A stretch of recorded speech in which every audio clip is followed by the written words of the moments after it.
This channel does not promote any violent, harmful, or illegal activities. All content provided by this channel is meant for an educational purpose only.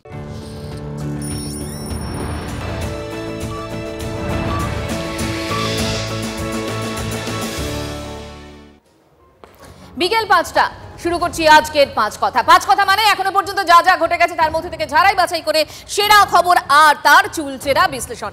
আজ পাঁচ কথায় কোন খবরগুলো থাকছে দেখাবো আপনাদের। বিগ ওয়ালে পাঁচ কথার ইস্যু, পাঁচ কথার প্রথম ইস্যু আবার সাগরদিঘি মডেল চাইলেন শুভেন্দু। কেন এই কথা বলছি দেখাবো বিস্তারিত। ইস্যু ২, দোর্দণ্ড দিলীপের কামব্যাক দেখাবো, বিস্তারিত দেখাবো পাঁচ কথায়। আগামী বছর বিজেপি কি বাংলায় ঢাক বাজাতে পারবে? সেই উত্তর যাতে হ্যাঁ হয় তার জন্য এখন থেকেই তো অঙ্ক কষছেন বিজেপি নেতারা। এতদিন আমরা যাকে হিন্দু ভোটের অঙ্ক কষতে দেখতাম সেই শুভেন্দু অধিকারীর মুখে এবার মুসলিম অঙ্ক। আবার কি সাগরদিঘি মডেলই চাইলেন শুভেন্দু? শ্রমিক ভট্টাচার্য রাজ্য সভাপতি পদে বসেই মাস্টার স্ট্রোক দিয়েছেন। বিজেপির চেনা ভাবমূর্তি বদলে বার্তা দিয়েছেন মুসলিমদের। বিজেপির লড়াই কোনো মুসলমানের বিরুদ্ধে নয়, মরছে মুসলমান, মারছে মুসলমান। কারা এই অবস্থা তৈরি করলো? তবে কি মুসলিম ভোট প্রত্যাশী হয়ে উঠল বিজেপি? শুভেন্দু অধিকারী বরাবর এর উল্টো অবস্থানে নিয়েছেন, তাই শুভেন্দু শ্রমিক ভিন্ন মত সেই আলোচনাও শুরু হয়ে যায়। তবে খানিকটা সুর নরম করে মঙ্গলবার বিরোধী দলনেতা বলেছেন, जहां मुस्लिम बहुल बूथ है वहां ये लोग मोदी जी का विकास का काम का फायदा लेता है, वोट नहीं लेता है। মুসলিম অধ্যুষিত অঞ্চলে তৃণমূলও যাতে ভোট না পায় তার জন্য করণীয় কি সেই নকশাও তুলে ধরেছেন শুভেন্দু অধিকারী। পুলিশকে সরিয়ে দিন। আমি আপনাকে বলছি বিজেপি হয়তো মুসলিম এলাকায় জিততে পারবে না, তৃণমূল জিতবে না, সাফ হয়ে যাবে। আমি আপনাকে বলছি মুসলিম এলাকার গরিবরাও ভীষণভাবে ক্ষিপ্ত। বিজেপি জিততে পারবে না, তৃণমূলও জিতবে না, তাহলে জিতবে কে? রইল বাকি সিপিএম, কংগ্রেস। 2023 সালের সাগরদিঘি উপনির্বাচনের কথা মনে করিয়ে দিচ্ছে রাজনৈতিক মহল। 64% সংখ্যালঘু ভোট সাগরদিঘিতে। ভোটের আগে তৃণমূলের সর্বভারতীয় সাধারণ সম্পাদক অভিষেক বন্দ্যোপাধ্যায় অভিযোগ করেছিলেন, এক মাস আগে এখানে সভা করে বিজেপির বিরোধী দল নেতা বলেছে যে সনাতনী হিন্দু বুথগুলোতে বিজেপি যাতে জেতে সেটা তো আমি করব, কিন্তু সংখ্যালঘু বুথে যাতে জোড়া ফুল না ফোটে তার ব্যবস্থাও আমি করে এসেছি। শুভেন্দুর ভাষণের অডিও শুনিয়েছিলেন অভিষেক। আমি বলছি না, শুনবেন। বুথগুলোতে পদ্ম ফুটিয়ে দেন, আর সংখ্যালঘু বুথগুলোতে পদ্ম ফুটবে কিনা আমি জানি না, জোড়া ফুল জিতবে না, তার ব্যবস্থা আমি করে দিয়েছি। পরে দেখা যায় উপনির্বাচনে তৃণমূল জেতেনি, জিতেছেন কংগ্রেস প্রার্থী বায়রন বিশ্বাস। ভোটের ফল বেরোনোর পর শুভেন্দু বলেছিলেন, সংখ্যালঘু এলাকাতে আমরা জিতবো কিনা জানি না, সাগরদিঘির মতো তৃণমূল জিতবে না এটাও বলে দিলাম। এবারও কি মুসলিম অধ্যুষিত অঞ্চলে বাম কংগ্রেসের দিকেই তাকিয়ে শুভেন্দু? 26-এর ভোটে সাগরদিঘি মডেল চাইছেন শুভেন্দু।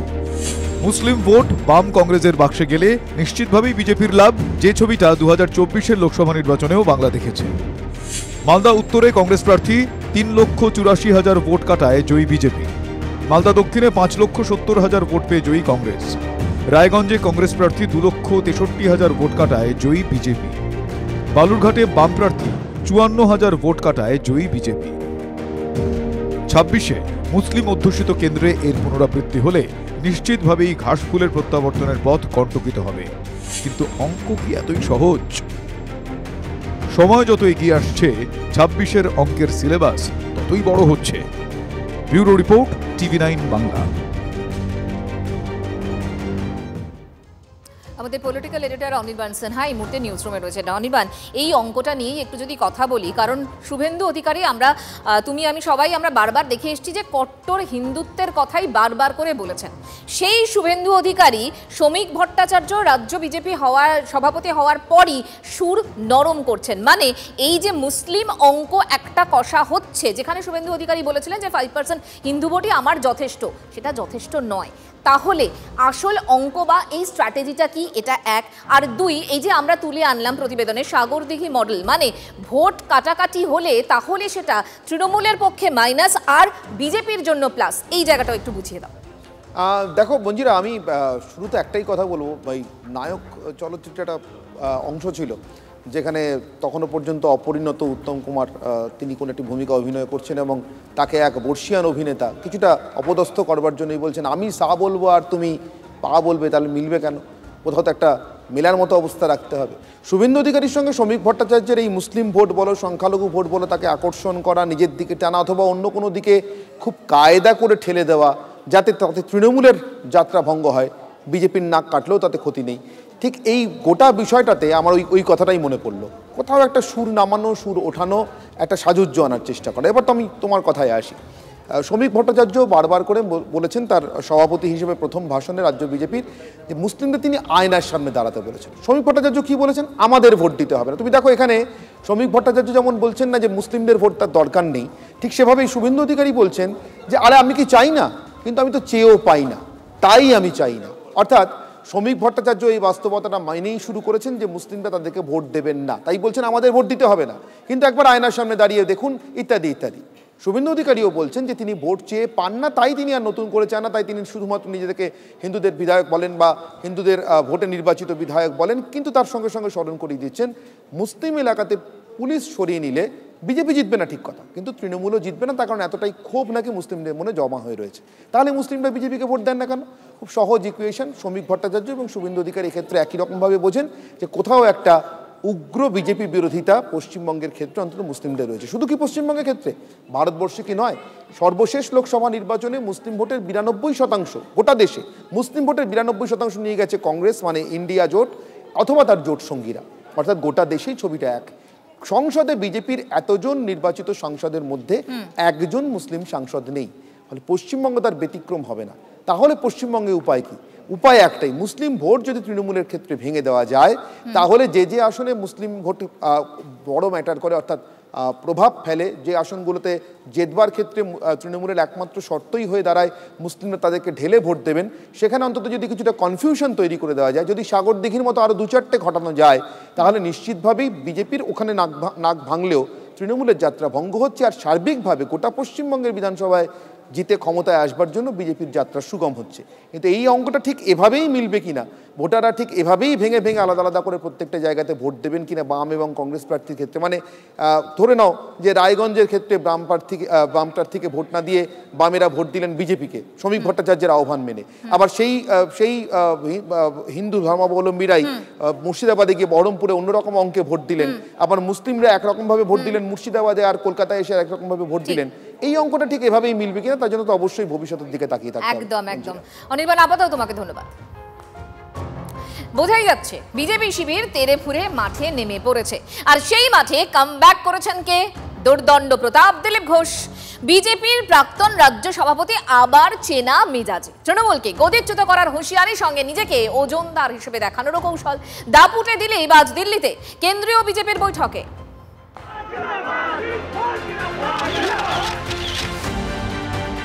দুর্দণ্ড দিলীপের কামব্যাক কি হয়ে গেল? মঙ্গলবার বিজেপির নতুন রাজ্য সভাপতি শ্রমিক ভট্টাচার্যের সঙ্গে দেখা করতে গিয়েছিলেন দিলীপ ঘোষ। উচ্ছ্বসিত গেরুয়া শিবিরের নেতা কর্মীরা, হুল্লোড় দেখার মতো।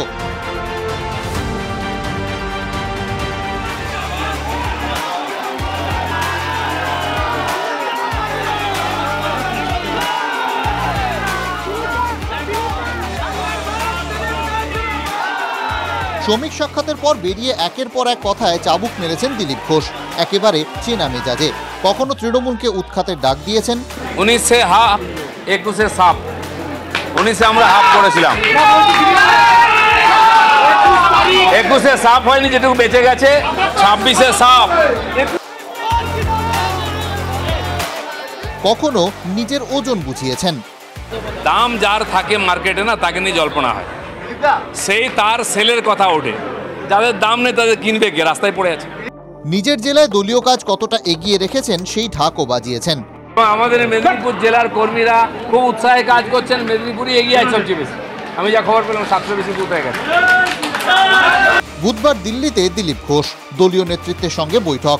বাংলায় বিজেপির কেন্দ্রীয় পর্যবেক্ষক সুনীল বনসালের সঙ্গে বৈঠক হওয়ার কথা। তার আগে বিমানবন্দরে দাঁড়িয়ে আরও একবার তৃণমূল বিদায়ের স্লোগানে শান দিয়েছেন দিলীপ ঘোষ।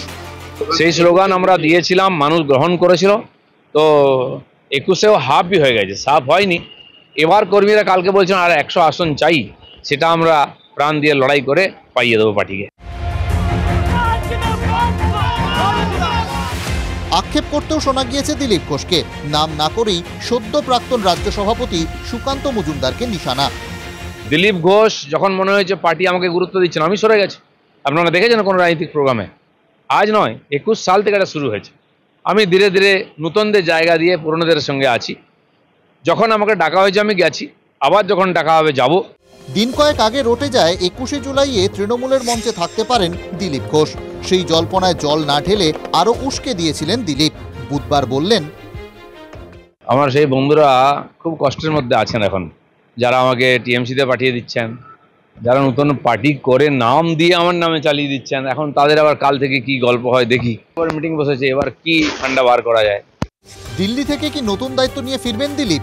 এখনো পর্যন্ত খবর 21শে জুলাই খড়গপুরে বিজেপির মিছিলে নেতৃত্ব দিতে পারেন দিলীপ।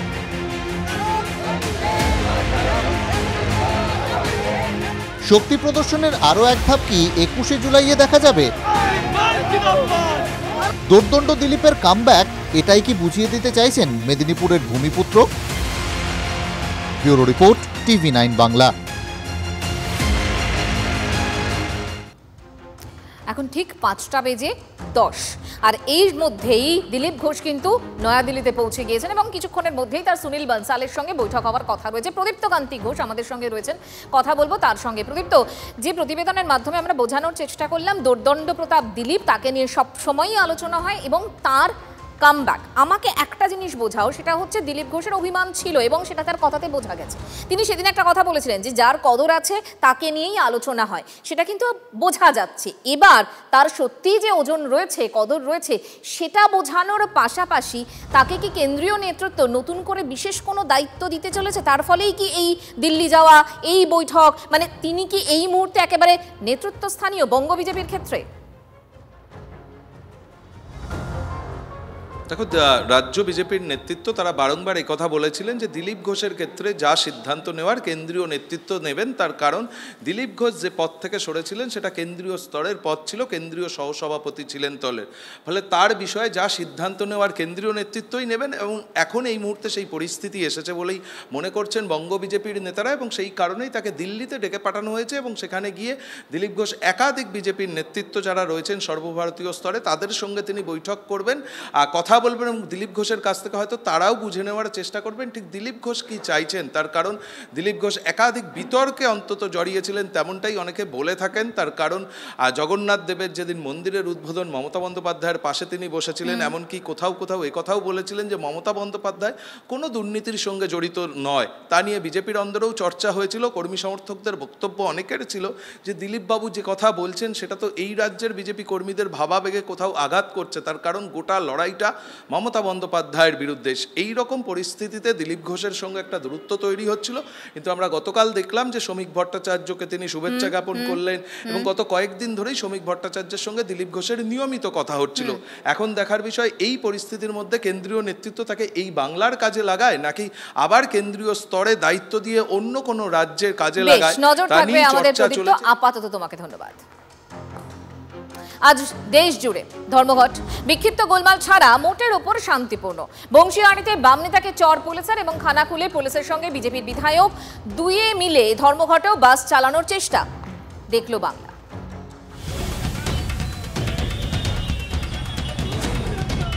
দেশবাসী জানিল না ঠিক কি অভিযোগ, ধর্মঘট হইয়া গেল।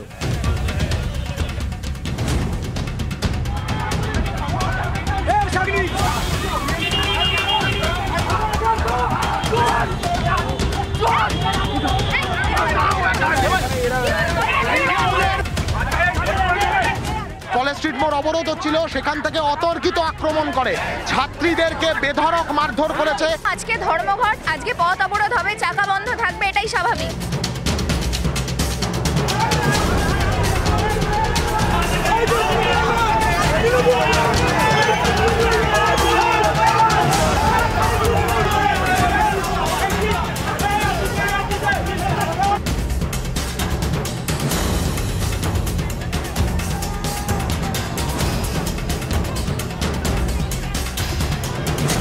কোনো চোরের বাচ্চা আমাদেরকে এই অধিকার দেয়নি, কারো বাপের অধিকার নেই মিছিল করার অধিকার কেড়ে নেওয়ার। আরে আমরা তো মোদির সরকারের নীতির বিরুদ্ধে ধর্মঘট করছি। রাহুল গান্ধী বিহারে নেমেছে আর মমতা ব্যানার্জি এখানে ধর্মঘট ভাঙতে পুলিশ লালিয়ে দিয়েছে। একই বৃন্তে দুটি ফুল।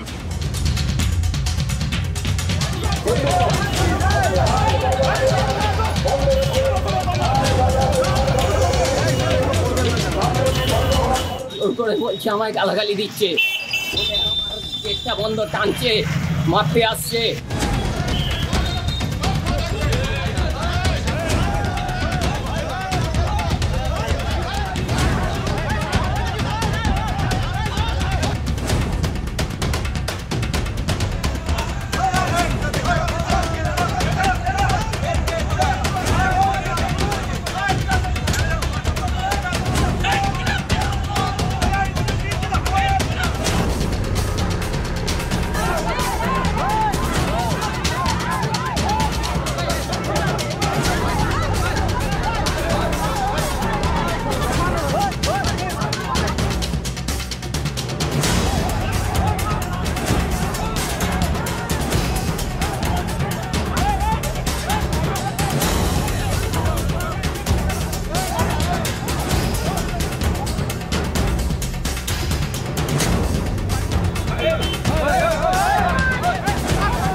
কেন্দ্রীয় সরকার এই ধর্মঘটকে ভাঙার জন্য আজকে এই রাজ্য সরকার যেভাবে পুলিশ প্রশাসনকে লেলিয়ে দিচ্ছে, জোর করে বন্ধ করা যাবে না। কেউ যদি স্বেচ্ছায় বন্ধ করে করুক, আমাদের কোনো সমস্যা নেই। কমরেড মাজেদার রহমানের গালে সপাটে চড় মেরে তাকে অ্যারেস্ট করেছে। আমরা কোনোদিন এই ধরনের আচরণ আমরা পুলিশের কোনোদিন দেখিনি।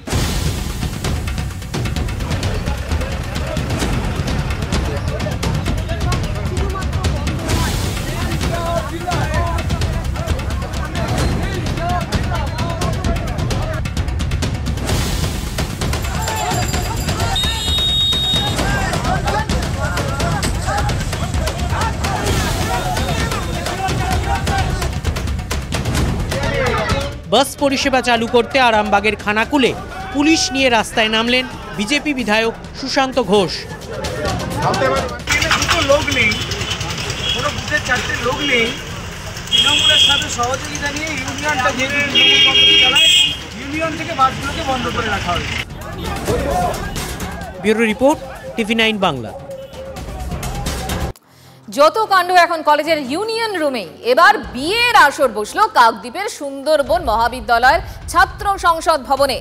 মালা বদলের ছবি দেখুন সমাজ মাধ্যমে ইতিমধ্যেই ভাইরাল হয়েছে এবং বিতর্ক শুরু হয়েছে। বিবাহিত যুবক অশোক গায়ে কাকদ্বীপের বাসিন্দা, তবে কলেজের ছাত্র নন, পাত্রী ওই কলেজের ছাত্রী। যুবক কলেজের মধ্যে বিয়ের কথা অস্বীকার করেছেন। তার দাবি বিয়ের পর বন্ধুদের অনুরোধে কলেজে এসেছিলেন, বন্ধুদের অনুরোধে কলেজে এলেন, বিয়ে করলেন ইউনিয়ন রুমে। শুভেন্দু আমাদের সঙ্গে রয়েছেন। শুভেন্দু, এই প্রশ্নগুলোর উত্তর পেলে তুমি? দেখো, বিরোধী ছাত্র সংগঠনগুলো যে অভিযোগটা করছে যে কাকদ্বীপের সুন্দরবন মহাবিদ্যালয়ের একেবারে ইউনিয়ন রুমের ভেতরে এই ছাত্র এবং ছাত্রীর বিয়ে হয়েছে এবং সেখানে কিন্তু আনন্দ উল্লাস করেছে তারা। এটা কিন্তু 5 থেকে 6 মাস আগেকার ঘটনা, কিন্তু এই ছবিটা সোশ্যাল মিডিয়ায় ভাইরাল হয়ে যায় এবং সেই ছবি প্রকাশ্যে আসার পর জোর বিতর্ক শুরু হয়েছে।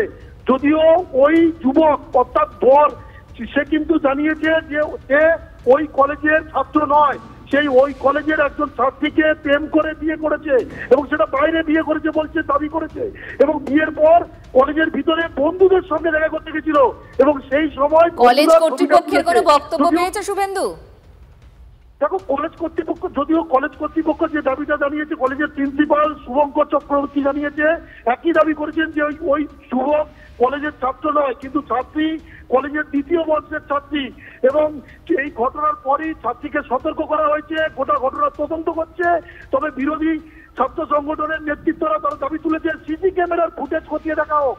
যদি ওই ইউনিয়ন রুমে বিয়ে না হয় তাহলে ওই ছাত্রছাত্রীকে কেন কলেজের মধ্যে দেখা গেল? ওই যুবক বহিরাগত হলে তাহলে কেন কলেজের মধ্যে ঢুকলো, কিভাবে ঢুকলো? কারণ কলেজের সিকিউরিটি রয়েছে, ফলে এই প্রশ্নটা কিন্তু দেখা দিয়েছে।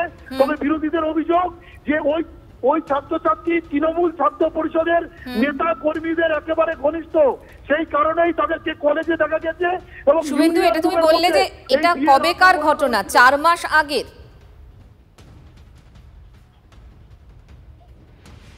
শুভেন্দু শোনা যাচ্ছে? একেবারে প্রশ্নটা যদি আরেকবার করো। শুভেন্দু, এই ঘটনাটা কবেকার? দেখো 5 থেকে 6 মাস আগেকার ঘটনা এই ঘটনাটি, এবং বিয়েটা হয়েছিল দাবি করা হচ্ছে তৃণমূলের পক্ষ থেকে এবং কলেজের পক্ষ থেকে যে বাইরে বিয়ে করার পর এই ছাত্র ছাত্রী তারা কলেজে এসেছিল। যদিও ওই ছাত্র ওই কলেজের পড়ুয়া নয়, তাহলে কিভাবে তারা বিয়ের পর কলেজ চত্বরে ঢুকলে এবং আবার রাত্রি বেলায়? ফলে এই প্রশ্নটা কিন্তু জানা বেঁধেছে। এবং এখন এই ঘটনার প্রকাশ্যে আসার পর কলেজ কর্তৃপক্ষ সিসি ক্যামেরার ফুটেজ খতিয়ে দেখছে এবং তারা কিভাবে কলেজে ঢুকলো সেটা নিয়েও খতিয়ে দেখা হচ্ছে। কারণ ওই সময় কলেজ বন্ধ ছিল, সেখানে সিকিউরিটি গার্ড ছিল, তাদের নজর এড়িয়ে কিভাবে ঢুকলো। এবং ওই ছাত্রী ওই কলেজেরই দ্বিতীয় বর্ষের ছাত্রী এবং তিনি সে জানাচ্ছে, এবং এই যুবক অশোক বর এই ছাত্রীকে বিয়ে করার পর সে কিন্তু জানাচ্ছে যে তারা বাইরে বিয়ে করেছে এবং কলেজে বন্ধুদের সঙ্গে। শুভেন্দু, আপাতত তোমাকে ধন্যবাদ। এবং এই মুহূর্তে যে ছবি দেখাচ্ছি সেই ছবি ইতিমধ্যেই ভাইরাল হয়েছে। তার কারণ এই ছবি কাকদ্বীপ মহাবিদ্যালয়ের ছাত্র সংসদ ভবনে, সেখানে মালা বদলের ছবি, ইতিমধ্যেই ভাইরাল এই ছবি।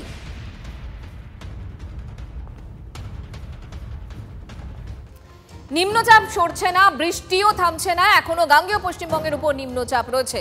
টানা বৃষ্টিতে বন্যার আশঙ্কা বাড়ছে দক্ষিণবঙ্গে। নিম্নচাপের জেরে আজও ভারী থেকে অতি ভারী বৃষ্টির সতর্কতা রয়েছে। পুরুলিয়া, বাঁকুড়া, পশ্চিম বর্ধমান, বীরভূমে অতি ভারী বৃষ্টির কমলা সতর্কতা। দক্ষিণবঙ্গের আরও 6 জেলায় ভারী বৃষ্টির পূর্বাভাস। ভারী বৃষ্টি হতে পারে হুগলি, পশ্চিম মেদিনীপুর, ঝাড়গ্রাম, পূর্ব বর্ধমান, মুর্শিদাবাদ, নদিয়ায়। ঝাড়খণ্ডেও ভারী থেকে অতি ভারী বৃষ্টির সতর্কতা। দুশ্চিন্তা বাড়াতে পারে ডিভিসির ছাড়া জল।